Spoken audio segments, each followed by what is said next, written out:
자, 오늘 말씀 제목 한번 따라해 볼게요. 따라해 봅니다. 부르짖는 기도, 다윗처럼 기도하라. 제가 신학교 다닐 때 신대원 교수님이, 신학대학원 교수님이 거기 앉아있는 전도사님들, 신학대학원생들한테 이렇게 말씀하셨던 것이 생각이 납니다. 뭐라고 말씀하셨냐면, 전도사님들 이제 앞으로 전도사님들이 가서 이제 교회에 가서 사역을 하고 또 교회를 담임하고 아니면 교회에서 목사를 하던 섬기게 될 때에, 여러분 그거 아세요? 여러분들 중에서 어떠한 목사님은, 어떠한 전도사님은 앞에 나와서 성경만 읽어도 은혜가 되는 목사님이 있습니다. 그런데 어떤 목사님은 성경을 읽어도 전혀 은혜가 안 되는, 저 목사님은 안 읽었으면 좋겠다 하는 분이 있습니다.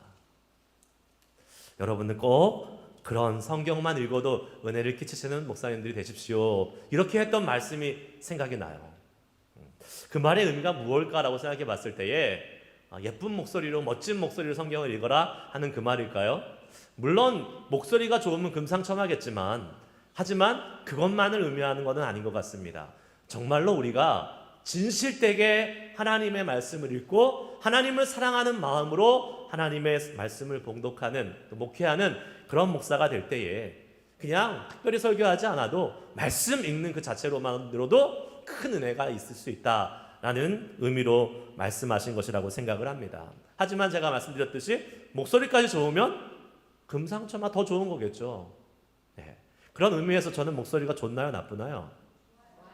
좋아요. 엎드려 절받기라 그럽니다, 이런 거를. 네. 엎드려 절받기. 미국의 심리학자 메리 비안이라는 교수가 이러한 연구를 하고 발표를 한 적이 있습니다. 우리가 일상생활의 커뮤니케이션에 있어서, 대화를 하고 의사소통을 하는 데 있어서 뭐가 제일 중요한가라고 연구를 해봤더니 이러한 결론이 나왔어요. 의상, 몸짓, 표정, 시선, 이것이 100 중에서 55% 차지한다 그랬어요. 우리 말의 내용과 상관없이 겉으로 보이는 시각적인 부분이 55%예요. 여러분, 옷만 잘 입고 나가도, 얼굴에 뭐 찍어만 바르고만 나가도 55% 먹고 들어가는 겁니다, 일단. 그리고 나서 그 사람의 음성, 목소리, 발음, 이런 억양, 말투, 이러한 청각적인 요소가 무려 38%. 그러니까 겉모습 좋고 목소리 좋으면 몇 프로 먹고 들어가는 거예요, 벌써? 90 몇 프로를 먹고 들어가는 거예요. 93%. 그리고 실질적으로 그 사람이 하는 말이나 내용은 7%. 7%. 제가 그래서 옷 좀 많이 사야 될 것 같아요. 그래서 맨날 똑같은 옷 입고 나오는 것 같아서 오늘 바꿔 입고 나왔어요. 항상 이렇게 검은 옷 입고 나오다가. 하여튼 여러분, 겉으로 보이는 것과 들리는 것이 상당히 중요하다고 얘기하고 있습니다. 특별히 사람들에게 따뜻한 목소리, 호감 있는 목소리, 말투, 이런 신뢰감을 주는 목소리로 이야기하는 것이 상대방의 호감을 불러내는 데 있어서 아주 중요한 역할을 한다는 것을 얘기하고 있는 조사 결과라고 할 수 있습니다. 이런 여러 가지 요소 중에서 특별히 저는 목소리 참 중요하다고 생각합니다. 다른 사람들에게 좋은 영향력을 미치기 위해서도 중요하긴 하겠지만, 사실 목소리는요, 내 자신에게 상당히 중요합니다. 특별히 신앙생활을 하는 우리들에게 나의 목소리는 아주 중요한 요소를 가지고 있습니다. 예를 들어 볼까요? 그럼 우리가 성경을 읽을 때 성경을 이렇게 펴놓고 눈으로 읽습니다. 그러면 어떤 일이 벌어집니까? 여러분은 아닌 것처럼 눈을 멀뚱멀뚱 뜨고 계신데 금방 잠이 들죠? 안 그러세요? 눈으로 읽으면 쉽게 잠이 들어요. 물론 안 그러신 분도 계시겠지만 그럴 가능성이 높습니다. 그런데 소리 내서 읽으면 잠이 들어요, 안 들어요? 그래도 드는 분도 있겠지만 대부분 안 듭니다. 네. 소리 내서 읽으면요, 그 소리가 나 안에 들리기 때문에, 내 안에 들리기 때문에 그 소리를 따라서 내가 가게 돼 있어요. 그래서 소리 내서 읽는 것이 중요합니다. 찬양을 할 때요, 그냥 내 개미 같은 소리로 내 입안에서만 웅얼웅얼 거리는 것보다, 제가 찬양할 때 어떻게 하라 그랬어요?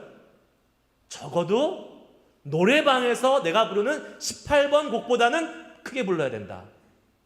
기억 안 나시나 보죠? 그러면 제가 또 이런 말씀 드렸잖아요. 적어도 옆 사람의 찬양 소리가 안 들릴 정도로 내가 열심히 크게 불러야 된다라고 말씀드렸습니다. 옆 사람이 음치인 것이 나한테는 전혀 상관이 없습니다. 왜요? 내가 더 크게 부르니까. 그렇죠? 예. 그러니까 크게 불러야 돼요. 크게 부르면요, 내 영혼이 반응합니다. 내 영혼이 깨어나요. 그래서 찬양할 때 정말 제가 여기서 앞에 찬양할 때 그냥 정말 개미 같은 소리로 찬양하면 여러분 좋겠어요? 뭐 은혜가 안 되겠죠. 제가 왜 정말 전심으로 목이 터져라고 찬양을 합니까? 여러분을 위해서 하는 건 아닙니다. 저를 위해서 하는 거지. 그렇게 하면 제 영혼이 살아나요. 제 영혼이 힘이 생겨요. 특별히 여러분, 기도에 있어서 소리내서 기도하는 것은 아주 중요한 요소를 가지고 있습니다. 물론 우리가 기도를 할 때 소리내서 부르짖어 기도하는 것이 하나님 잘 들으세요, 이 의미로 기도하는 거 아닙니다. 하나님 못 들으셔서 우리가 소리 질러서 기도합니까? 아니죠. 하나님 다 들으십니다. 우리가 속으로 얘기하는 것도 다 들으십니다. 그래서 많은 이 소리내서 부르짖어 기도하는 것에 알레르기 반응을 보이는 사람들, 아니면 그것을 좀 불편해하는 사람들이 단골적으로 하는 레파토리가 있습니다. 단골 레파토리가 있습니다. 뭐예요? 하나님이 귀 먹었어? 하나님이 귀 먹었어? 왜 이렇게 소리를 지르고 난리야? 이렇게 얘기합니다. 네, 맞습니다. 하나님 귀 안 먹었어요. 하나님 다 들으세요. 우리의 작은 신임에도 응답하시는 분이십니다. 아멘? 근데 왜 우리는 소리 질러 기도합니까? 왜 우리는 부르짖어 기도합니까? 왜 우리는 부르짖어서 하나님께 기도해야 되는 것일까요? 유익하기 때문에. 하나님에게 유익한 게 아니라 나에게 유익하기 때문에 부르짖어 기도하라고 말씀하고 있는 거예요. 무슨 유익이 있을까? 우리가 하나님께 부르짖어 기도할 때에 어떠한 유익이 우리 가운데 찾아올지 오늘 말씀을 통해서 나누기를 원합니다. 한번 따라해 보세요. 부르짖는 기도는 하나님을 신뢰하는 증거입니다. 성경에 부르짖어서 기도한 사람들 많이 있죠. 누가 있어요? 예, 누구요? 다윗. 그렇죠. 머리가 좋으신 분들은 이렇게 대답하시는 겁니다. 오늘 다윗에 대해서 얘기하니까 다윗. 네. 그리고 생각 안 나세요? 모세, 사무엘, 엘리야, 많이 있습니다. 부르짖어 기도하는 사람들이 얼마나 많이 있습니까? 그 중에서 제가 다윗을 묵상하는 중에 딱 고른 이유는 뭘까요? 다윗은 성경에서 뭐라고 얘기합니까? 하나님의 마음에 합한 자, 하나님 마음에 쏙 드는 자라고 말씀하고 있기 때문에 그렇습니다. 그래서 하나님의 마음에 쏙 드는 사람이 어떻게 기도했는지를 보기 위해서 다윗의 기도를 제가 픽했어요. 자, 오늘 본문 말씀 시편 142편 말씀은 이런 제목이 붙어 있습니다. 자, 뭐라고 제목이 붙어 있어요? 여러분 성경책 갖고 계신 분들은 한번 읽어보세요. 시작. 예, 다윗이 굴에 있을 때에 지은 마스길, 곧 기도라는 제목이 붙어 있습니다. 마스길이라는 말은 교훈이라는 말이에요. 즉 기도에 관한 교훈을 지금 알려주고 있는 것입니다. 그런데 어디 있을 때예요? 굴에 있을 때에. 자, 다윗이 지금 동굴 관광하러 간 거 아니죠? 네, 구경하러 간 거 아닙니다. 우리 시대처럼 뭐 이렇게 관광 간 거 아니에요. 왜 굴에 가 있습니까 지금? 역사서를 다 읽었잖아요. 우리 다 읽었으니까 아시잖아요. 무슨 일이 있었어요? 사울 왕이 3,000명의 군사를 데리고 와서 다윗을 추격하고 있습니다. 왜요? 죽이려고. 다윗이 굴에 가 있는 거는 지금 편안하게 유람 나온 게 아니라 자기를 죽이려고 하는 그 군사들의 추격을 피해서 도망쳐서 들어온 곳이 굴이었습니다. 동굴이었어요. 다윗이 왕이 되는 과정이 순탄치 못했다는 것을 우리는 잘 압니다. 다윗이 이스라엘 두 번째 왕이 됐잖아요. 그런데 얼마나 어렵게 왕이 됐어요. 그냥 이 죽음의 위기들을 계속 넘어가면서 결국은 왕이 된 것 아니겠습니까? 자, 이 위기, 어려움, 억울함, 사실 우리의 인생에서 참 많이 겪게 됩니다. 여러분, 한국 사람들에게만 있는 병이 있습니다. 무슨 병이죠? 화병. 맞아요. 화병이 왜 미국 사람들은 화병이 없어요? 미국 사람들은 그것을 뭐라고 얘기합니까? 스트레스라고 얘기합니다. 근데 한국 사람의 화병은 좀 달라요. 왜요? 한국 사람은 민족적 기질상 뭔가를 담아두고 그것을 토해내지 못해요. 그러니까 억울한 일이 있어도 그냥 삭힙니다. 그냥 힘든 일, 분한 일 있어도 그냥 눌러놓고 넘어갑니다. 그러다가 어떻게 돼요? 내가 감당할 수 없는 그 한계치를 넘어서는 순간 화병이 폭발하는 거예요. 화병이 생기죠. 스트레스가 폭발하는 거예요. 그거를 뭐라 그래요? 요새 의학적인 용어로 공황장애, 우울증 이렇게 얘기하는 거예요. 그게 화병인 겁니다. 여러분, 지난 한 주 살아가시면서 물론 화병까지는 아니더라도 스트레스 받지 않고 사신 분 계십니까? 계세요? 그러면 진짜 축복받은 인생이에요. 얼마나 감사함을 예배하시기 바랍니다. 그런 분들. 근데 용케 지난주는 잘 넘어갔지만 우리의 인생을 돌아보면 우리의 인생은 고난과 수고의 연속이라고 얘기하잖아요. 슬픔, 스트레스 많습니다. 억울한 일 많고 감당하지 못할 이 화병이 쌓이는 게 우리의 인생 아니겠어요? 특별히 사람들 상대하시는 분들, 여러분들 일하실 때 사람 상대하시는 분들 진짜 스트레스 많으실 겁니다. 별의별 사람 많잖아요. 장사하시는 분들, 식당에서 일하시는 분들, 진짜 별의별 진상 손님들 많지 않습니까? 진상 손님만 있을까요? 진상 교인은 없을까요? 저는 스트레스 받을까요? 안 받을까요? 네? 안 받아요? 받아요. 저를 너무 과소평가하시는데. 맞아요. 저도 스트레스 받습니다. 왜 제가 안 받겠어요? 스트레스 받죠. 사람을 상대하는 거에 최고의 그 으뜸에 서 있는 게 목사인데, 여러분 이런 말 있잖아요. 교인이 100명이면 100명의 시어머니를 모시고 사는 게 목회다. 여러분 제 시어머니들이세요 다. 그래요. 시어머니들이 난 너를 딸같이 생각해.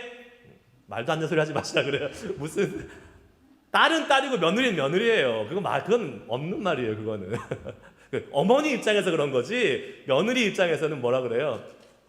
저는 어머니 같은 어머니 원치 않아요. 어머니만 그렇게 생각하시는 거예요. 요새 며느리들은 그렇게 얘기합니다. 여러분. 하여튼 저도 목회하다 보면 스트레스가 많이 있어요. 왜 없겠어요? 그런데 감사하게 그렇게 크게 스트레스가 많이 쌓이지는 않습니다. 많이 안 쌓여요. 그냥 이렇게 잘 없어져요. 쌓여서 화병이 될 정도는 아닌 것 같고 금방금방 다 없어지는 것 같아요. 궁금하시죠? 어떻게 그렇게 될지 오늘 제가 그 비결을 알려드립니다. 여러분, 사람이 감당할 수 없는 억울한 일을 당하고 나면요, 고난이라고 그러죠. 우리가 고난이라고 그래요. 그런 일을 당하는데 출구가 안 보여요.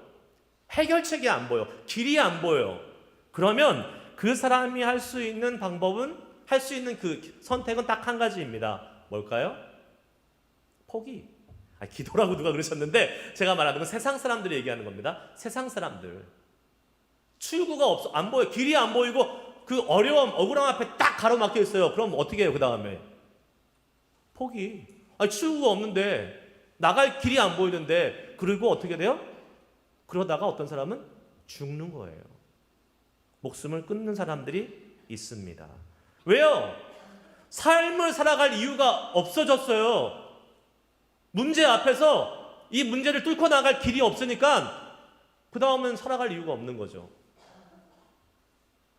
여러분 그거 아세요? 되게 안타까운 일이지만 우리 조국 대한민국이 OECD 국가 중에서 자살률이 제일 높은 1위 나라입니다. 인구 10만 명당 24명이 자살합니다. OECD 평균이 얼마냐면 11명이에요. 그러면 2배가 넘는 거죠. 그런데 이건 한두의 얘기가 아니라서 놀라지도 않으시겠지만 더 심각한 문제가 있습니다. 한국의 청소년들 10대 10살부터 19살까지 청소년들의 사망률 1위 자살입니다. 사고도 아니고 병도 아니에요. 20대 1위 자살입니다. 30대 사망률 1위 자살이에요. 여러분, 이거 정말 심각한 일 아니겠습니까? 몸이 아파서 암에 걸려서 죽을 수도 있어요. 근데 자살로 자기 목숨을 자기가 스스로 끊는 이 안타까운 현실이 10대, 20대, 30대 한국에서 1위를 하고요. 너무나 안타까운 현실이죠. 40대, 50대 가면 좀 괜찮아질 것 같죠? 네, 조금 괜찮습니다. 왜요? 40대, 50대 되면 이제 아프기 시작해요. 그러니까 사망의 원인 1등이 질병이에요. 그런데 2등이 자살. 심각하지 않습니까? 여러분, 이게 우리 조국의 문제라고만 먼 나라 이야기라고 생각하지 마시기 바랍니다. 우리가 사는 이민사회는 한국과 밀접하게 연관되어 있어요. 한국의 문화를 주고받는 지금 사회가 됐잖아요. 이제는 인터넷이나 그 매체가 발달해서 멀리 살지만 같이 사는 건 마찬가지입니다. 그러면 그 영향력이 우리 가운데도 올 수밖에 없어요. 길이 보이지 않는다는 것, 소망이 없다는 것이 이렇게 무서운 겁니다. 2차 세계대전 당시 수많은 유대인들이 가스실에서 죽은 걸 여러분 아십니다. 수용소에서 죽었죠. 그 중에서 제일 유명한 수용소가 어디예요? 여러분들 아시죠? 아우슈비츠, 폴란드에 있는 수용소입니다. 1940년도에 만들어져서 1945년도에 없어졌어요. 만 5년 정도 운영되다가 없어졌는데, 거기에서 죽은 사람이 학살당한 사람, 학살당해서 죽은 사람이 무려 400만 명. 400만 명. 그 중에 유대인은 250만 명. 완전 이거는 인류가 저질렀던 가장 큰 비극적인 인간 대 인간의 그러한 죽음을 저질렀던 그러한 비극이에요. 그런데 이 아우슈비츠 수용소에서 이상한 일이 하나 벌어졌습니다. 어떤 일이냐면, 한 5년 동안 쭉 지나가는데 유독 어느 해에 그 겨울에 유대인들이 너무 많이 죽은 거예요. 원인을 살펴봤더니 질병이 걸려서 죽은 것도 아니고, 가스실에 더 많이 들어간 것도 아니고, 고된 노역 때문에 죽은 것도 아니었어요. 어떤 일이 있었냐면, 그 해 한 가을쯤에 이러한 소문이 돌았어요. 이러한 희망적인 메시지가 선포됐어요. 야, 이번 겨울에, 이번 올해 안에 전쟁이 끝난다더라. 전쟁이 끝나니까 우리 이제 해방돼서 우리 이제 집으로 돌아갈 수 있다라는 이 희망의 메시지가 소문이 막 퍼지기 시작했어요. 다 너무 기대에 가득 찼었어요. 그런데 그 해가 지났는데 전쟁이 안 끝난 거예요. 계속 포로 수용소의 삶은 지속되다 보니까 그 해가 지나면서 그 겨울에 너무도 많은 사람이 죽었다는 거예요. 뭐 때문에 죽은 겁니까? 절망 때문에 죽은 거예요. 절망. 희망이 절망으로 바꾸는 순간 삶의 이유가 없어졌다는 것입니다. 여러분, 사실 우리 인생을 살펴볼 때 다윗처럼 억울한 인생, 절망적인 인생은 아마 찾아보기 힘들 것입니다. 다윗이 왕이 되고 싶었어요? 나 왕 시켜주세요 하고 왕 된 겁니까? 아니잖아요. 하나님이 찾아오셔서 갑자기 기름 부어서 너가 왕이 될 거야. 누가 왕 시켜주라 그랬나? 그런데 그렇게 해서 이제 왕이 되는 그 과정을 걸어가는 겁니다. 그런데 이게 너무 어려운 거예요. 너무 험난한 길이에요. 다윗이 잘못한 거라는 건 이것밖에 없어요. 나가서 블레셋과 싸워가지고 골리앗 무너뜨리고 전쟁에서 이긴 거. 그리고 나서 그 전쟁의 패배에 두려움에 공포에 떨고 있는 백성들에게 소망과 기쁨과 희망을 준 거. 그리고 사울에게 잘 가서 왕궁에 가서 사울을 잘 섬긴 거. 이 죄밖에 없어요. 그런데 지금 죽음의 위기에 내쫓김을 당해서 도망의 신세, 동굴에 콕 처박혀가지고 언제 죽을지 모르는 그러한 인생을 살고 있는 게 누구예요? 다윗.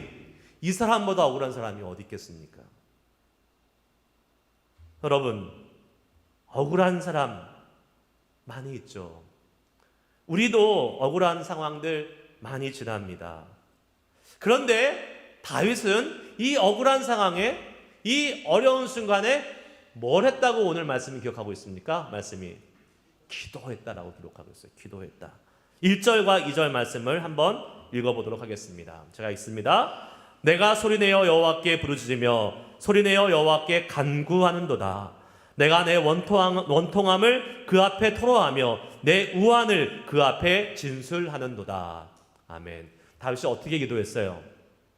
소리내어 부르짖으며 여호와께 간구했다라고 말씀하고 있습니다. 다윗은 자신의 원통함, 자신의 억울함, 자신의 고난 이 앞에서 어떻게 해요? 하나님께 부르짖어 소리내어 기도했다라는 것을 의미합니다. 여러분, 부르짖어 기도한다는 것은요, 아직까지 희망이 있다는 것을 의미합니다. 왜요? 희망이 없는 사람들은 부르짖을 대상이 없어요. 부르짖어서 해봤자 그것은 허공을 울리는 메아리이기 때문에 부르짖지 않습니다. 그러나 나의 어려움의 해결책, 이 막힌 길에 뚫린 길을 나가야 될 길이 있는 사람들은 그 길을 제시해주는 대상께 어떻게 해요? 부르짖어 기도할 수 있는 것입니다. 할렐루야. 그분이 누구예요? 우리 하나님이시라는 거예요. 혹시 여러분 지금 여러분의 인생 가운데 길이 없어 보이는 막막한 상황에 계신 분도 있을 수 있을 겁니다. 캄캄한 절벽 위에 놓여 있는 상황, 더 이상 나갈 길이 없어 보이는 사람이 분명히 있을 거예요. 억울한 상황에 있는 분이 있을 거예요. 스트레스가 극심한 상황에 있는 분이 계실 거예요. 길이 없습니까? 아니에요. 길이 있어요. 그것을 뚫고 나갈 수 있는 길이 있습니다. 성경은 오늘 그 길이 뭐라고 얘기해요? 3절 말씀 내가 다 같이 한번 읽도록 하겠습니다. 한 목소리로 읽습니다. 시작. 내 영이 내 속에서 상할 때에도 주께서 내 길을 아셨나이다. 내가 가는 길에 그들이 나를 잡으려고 올무를 숨겼나이다. 자, 여러분 보세요. 내 영이 내 속에서 상할 때, 이 말이 뭐예요? 내가 억울하고 분하고 길이 꽉 막혀 있을 스트레스 만땅인 상황에서 다윗이 뭐라고 고백합니까? 누가 내 길을 아셨다고요? 주께서 내 길을 아셨다라고 말씀하고 계세요. 다윗은 지금 자기의 상황이 막혀 있어요. 동굴에 지금 콕 처박혀서 나갈 수 없는 상황, 길이 완전히 막힌 상황이에요. 그런데 뭐라고 고백합니까? 주께서 내 길을 아신다. 고백하면서 지금 부르짖어 기도하고 있는 거예요. 주님께서 우리의 길 되시기 때문에 요한복음 14장 6절에 보면 예수께서 이르시되 예수님 뭐라고 말씀하세요? 내가 곧 길이요 진리요 생명이라고 말씀하고 계십니다. 아멘. 길이란 말이 뭐예요? The way. 우리가 나아가야 될 길, 우리가 살아가야 될 길, 어둠 가운데 고난 가운데 막혀 있지만 예수님이 우리의 길 되어주시고 하나님이 우리의 길을 아시고 하나님 자신이 우리의 길을 인도하시기 때문에 우리는 포기하지 않고 부르짖어 기도할 수 있음을 믿으시기 바랍니다. 하나님이 우리의 길이세요. 예수님이 우리의 길이세요. 그분이 우리가 가는 길을 또한 아십니다. 그렇기 때문에 우리는 부르짖을 수 있는 겁니다. 여러분, 우리 믿음의 사람들, 예수님을 믿고 하나님을 믿는 우리 그리스도인들이 세상 사람들과 다른 점이 여기에 있는 거예요. 세상 사람들은 막막한 상황 속에서, 억울한 상황 속에서, 힘든 상황 속에서 할 길이 없어요. 길이 없어요. 하지만 우리는요, 길이 있어요, 없어요? 있습니다. 할렐루야. 예수님이, 하나님이, 주님이 우리의 길 되심을 믿으시기를 축복합니다.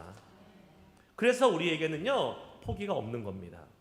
우리에게는 은혜가 있어요. 우리의 길을 아시는 분, 우리의 길을 인도하시는 분, 특별히 내가 힘들고 상하고 어려울 때, 길이 안 보이고 포기하고 싶을 때도 우리의 길을 아시는 분이 계시다는 겁니다. 그렇기 때문에 우리가 그냥 기도하는 것이 아니라 그 하나님께 부르짖어 기도한다고 다윗은 이야기하고 있어요. 그 주님께 부르짖어 기도하는 것이 바로 하나님이 나의 길 되십니다. 하나님이 나의 곁에 계십니다. 하나님이 나를 인도하십니다. 라는 우리의 믿음의 증거라는 것입니다. 제가 초등학교 다닐 때 지금부터 한 3, 40년 전에 한 40년 넘었네요. 그때는 맞벌이가 일반화되지 않았어요. 어머니들이 집에서 그냥 가사 일들을 많이 하셨습니다. 뭐 지금이야 다 맞벌이 하지만 그래서 학교에 종종 오시는 어머니들이 계셨어요. 특별히 이제 아침에 날씨 쨍쨍한데 학교에 갔는데 학교에 있다 보는데 비가 오는 경우가 있잖아요. 근데 집에 가야 되는데 계속 비가 와요. 그럼 어떻게 합니까? 우산 어떻게 해요? 우산 엄마가 우산 갖고 와야죠. 맞아요. 엄마가 우산을 가지고 오는 거예요. 근데 저희 어머니는 우산을 가지고 오신 적이 한 번도 없습니다. 그래서 왜요? 저희 어머니 너무 바쁘셨어요. 아버지 목회 교회 이제 그때 막 개척하시고 제 초등학교 때 얼마나 바빠요. 교회 막 개척했는데 교회는 계속 부흥되니까 할 일이 많잖아요. 사역할 일이 많으니까 우산 들고 교회 학교에 오신 적 한 번도 없으세요. 이제 그러면 이 주변에 이제 학교가 다 마치고 나가려고 딱 이제 학교 건물 앞에 서 있으면 저기서 이제 엄마가 오잖아요. 그러면 이제 엄마 오는 애들 어떻게 합니까? 엄마 나 여기 있어 엄마 부르잖아요. 네? 저는 엄마를 불렀다 안 불렀다? 안 불렀다. 왜 안 불렀다? 안 오시니까. 부를 일이 없어요. 안 오시니까 엄마가 내 학교에는 절대 안 오시는 분 아주 확실한 믿음이 있으니까 안 부르죠. 부를 수가 없는 거예요. 그런데 엄마가 있는 학교에 온 아이들은 엄마 나 여기 있어 부르는 거예요. 하나님을 부르는 자는 하나님이 계심을 인정하는 사람이에요. 하나님께 부르짖어 간구하는 사람은 하나님이 나의 인생 가운데 함께하고 계심을 믿는 사람들이 부를 수 있는 거예요. 여러분이 그런 사람 되시기를 축복합니다. 그리고 하나님이 그렇게 부르는 사람에게 뭐라고 말씀하십니까? 예레미야 29장 12절 13절 말씀 읽습니다. 다 같이 읽습니다. 시작. 너희가 내게 부르짖으며 내게 와서 기도하면 내가 너희들의 기도를 들을 것이요 너희가 온 마음으로 나를 구하면 나를 찾을 것이요 나를 만나리라. 아멘. 주님이 우리 인생 가운데 같이 계십니다. 아멘. 같이 계시면 믿으시죠? 그럼 하나님이 같이 엄마가 같이 있으면 엄마 부른다 안 부른다? 부른다. 하나님 우리 인생에 계시기 때문에 우리는 하나님을 불러야 될 줄 믿습니다. 부르짖어 기도하는 것이 그 의미예요. 하나님이 우리 인생 가운데 계시다는 믿음의 확신입니다. 할렐루야. 두 번째 따라해 보세요. 부르짖는 기도는 마귀를 대적합니다. 아까 말씀드렸습니다. 부르짖어 기도하는 것은 하나님을 위한 것이라고요? 아니면 나를 위한 것이라고요? 나를 위한 것이에요. 하나님 귀 안 먹었습니다. 하나님은 부르짖으나 묵상으로 기도하나 다 들으세요.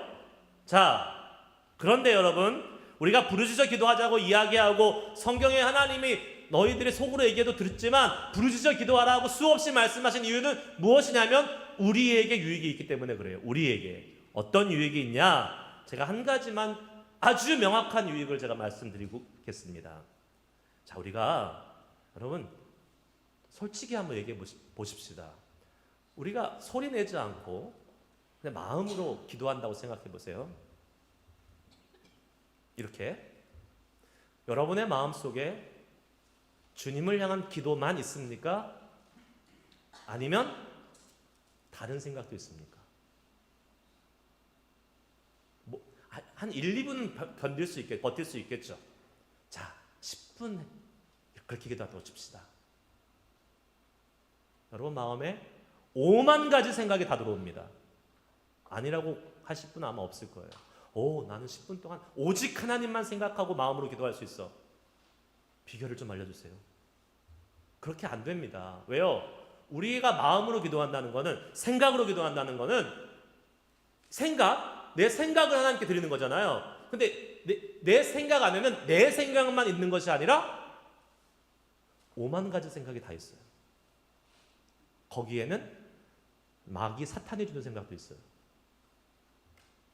요한복음 13장 2절 말씀에 이런 말씀이 있습니다. 한번 다 같이 읽어볼게요. 같이 읽습니다. 시작. 마귀가 벌써 시몬의 아들 가룟 유다의 마음에 예수를 팔려는 뭘 넣었더라? 생각을 넣었더라. 마귀가 우리 생각 가운데 마귀의 생각을 넣습니다. 너요? 아니요.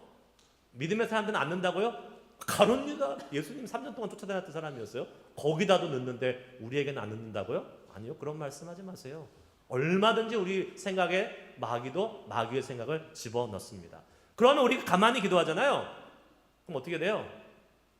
5만 가지 생각이 다 난다니까요. 네, 뭐 걱정도 생각나고, 뭐 놀러 갈 것도 생각나고, 오늘 봐야 될 드라마도 생각나고. 그래서 여러분, 우리가 그런데 소리를 내서 기도하잖아요. 그럼 어떤 일이 벌어지는지 아세요? 내가 소리내는 그 말과 내 생각이 클릭이 되는 거예요. 같이 가요, 같이. 내가 막 기도하고 있는데 나는 머릿속으로 다른 생각을 할 수 있는 사람은 대단한 사람이에요. 능력자예요, 능력자. 멀티플레이가 가능하신 분이에요. 근데 그렇게 잘 안 돼요, 사람은. 내가 말하면 내 생각이 그 말에 이렇게 고리를 딱 이렇게 클릭돼가지고 이렇게 가는 겁니다. 큰 소리로 기도하잖아요. 더 확실히 완전한 클릭이 되는 거예요. 우리 군대 가서, 군대 안 가셨구나, 자매님들. 군대 가서 남자분들 뭐 이렇게 구호 외치고 군가 부를 때 어떻게 부르라 그래요? 목청이 터져라고 하라 그럽니다. 왜요? 왜? 잡생각, 딴 생각 하지 않도록 하기 위해서 그럽니다. 힘들잖아요. 군대 막 타령할 생각하고 이거 별의별 생각 밖에 생각하지 못하도록 집중하라고. 왜요? 생각과 말이 클릭되기 때문에. 이가 말을 크게 하면 크게 할수록 우리의 생각은 더 강하게 그 말과 연결이 되는 겁니다. 기도에도 마찬가지예요. 우리가 기도할 때에 우리의 기도에 온갖 잡념과 온갖 악한 생각들, 사단이 주는 생각이 같이 오고 있는데 그것을 물리치고 대적할 수 있는 방법은 뭐다? 부르짖어 기도하는 거예요. 소리내서 기도하는 거예요. 내 목소리로 기도하는 거예요.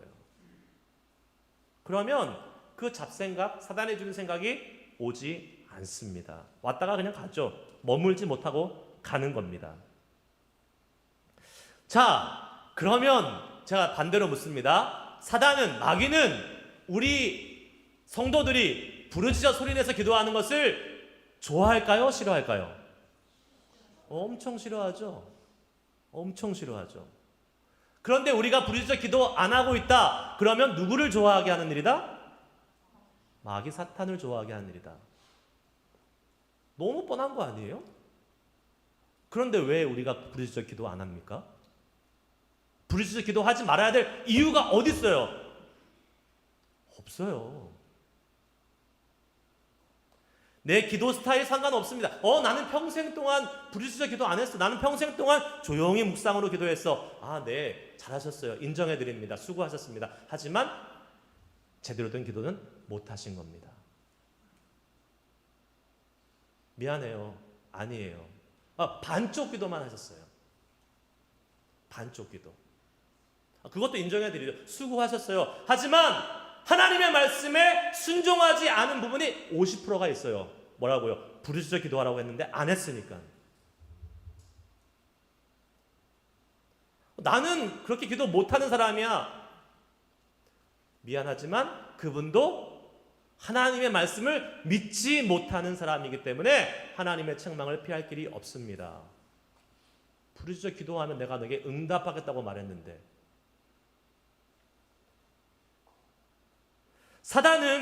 마귀는 우리의 입술을 벌리지 못하게 해요.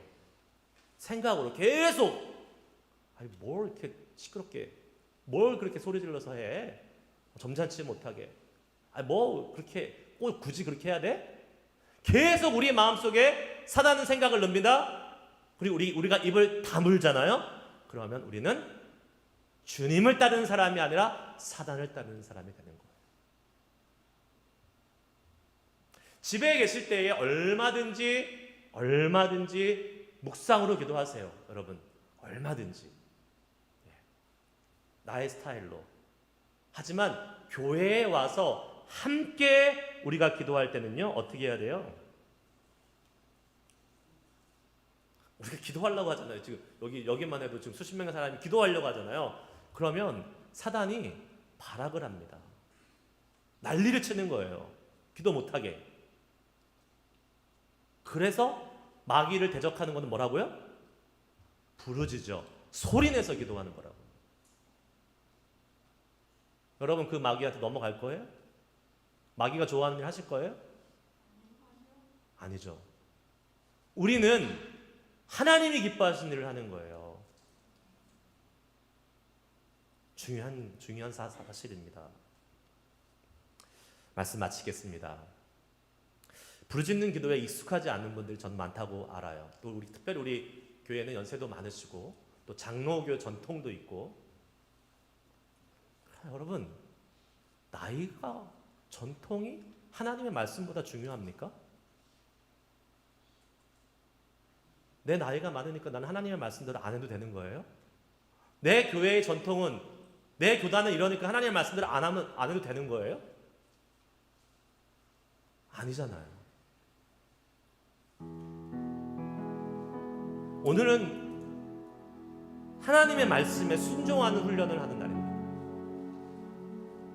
여러분, 오늘 우리 기도할 거예요. 부르짖어 기도할 거예요. 제가 대놓고 지금 얘기하는 겁니다.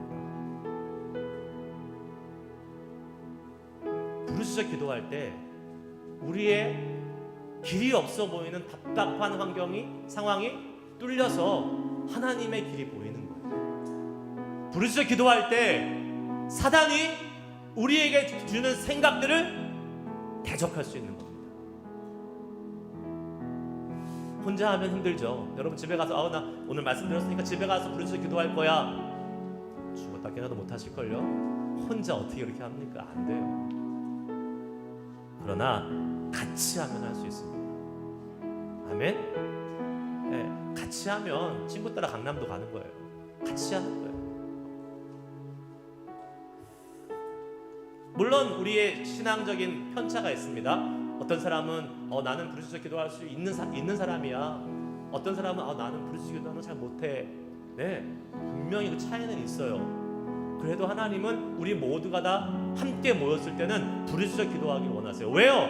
사도행전에 보면 사도행전에 나오는 모든 교회들은 다 부르짖어 기도했어요. 그럴 때 예수 그리스도의 능력과 역사가 나타났습니다. 얼마나 힘들었어요. 얼마나 핍박이 많았어요. 얼마나 위기가 많았어요. 하지만 그 모든 것을 다 넘어섰어요. 그리고 나서 예수의 복음이 널리 전파되는 사도행전의 교회들은 다 하나같이 부르짖어 기도하는 교회였어요. 여러분, 우리 교회가 그러한 사도행전과 같은 교회 되기를 소망합니다. 여러분이 그런 사람 되셔야 돼요. 이 시간 우리는 기도할 건데 시간이 많이 갔지만 한번 우리가 집중해서 기도할 겁니다. 특별히 내가 부르짖어 기도할 수 있는 기도의 은사가 있으신 분들은, 은혜가 있으신 분들은 이 시간 부르짖어 기도하시면서 내 주변에 부르짖어 기도하지 못하는 분들을 위해서 중보하시기 바랍니다. 하나님, 이들에게도 주님을 신뢰하고 부르짖을 수 있는 은혜를 주시옵소서. 내가 그런 사람이 아닌 분들은 이 시간 하나님께 기도하세요. 하나님, 나도 주님을 부르짖을 수 있는 믿음의 사람 되게 하여 주시옵소서. 나도 마귀를 대적할 수 있는 강한 믿음의 기도의 용사가 되게 하여 주시옵소서. 그렇게 기도하셔야 돼요. 이 시간 저도 돕고 옆에서 기도를 좀 하실 수 있는 중보 기도자들이 도우시겠지만 무엇보다도 성령님께서 여러분들 도우십니다. 너희가 악할지라도 좋은 것을 자식에게 줄 줄 알거든 하물며 너희 하늘에 계신 너희 하늘 아버지께서 구하는 자에게 성령을 주시지 아니하겠느냐. 기도로 억울하고 원통한 일 풀어야 되지 않겠습니까? 기도로 어려움 있고 우환이 있고 힘든 일 풀어야 되지 않겠어요? 기도로 우리가 해결할 수 없는 질병을 이겨내야 되지 않겠습니까? 기도로 우리의 길 대신 주님을 만나야 되지 않겠어요? 기도로 성령 충만함 받아서 사단에게 매일 지는 사람이 아니라 이기는 삶, 승리하는 삶 살아야 되지 않겠어요? 하나님이 이 시간 우리에게 다윗처럼 부르짖어 간절히 기도하라고 말씀하십니다.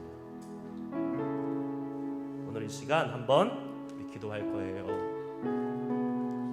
우리 한국 사람들에게는 아주 좋은 그 혜택이 있어요. 뭐냐면 우리는 그냥 막 갑자기 막 소리 내서 기도하기 힘들잖아요.